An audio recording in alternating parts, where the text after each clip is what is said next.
اکثر عورتیں شوہر کی نافرمانی کو نافرمانی کنسیڈر ہی نہیں کرتی،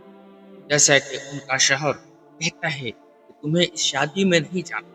تمہیں اپنے سر سے دوپٹہ نہیں اتارنا، تمہیں بلا وجہ بازار نہیں جانا ہے۔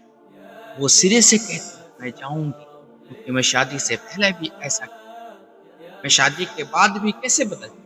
تو اگر آپ کا شوہر آپ کو کوئی بات کہتا ہے اور آپ کو اس کی وجہ بھی دیتا ہے، آپ اس پر عمل نہیں، تو پھر آپ نافرمان ہیں۔ بیوی کا کام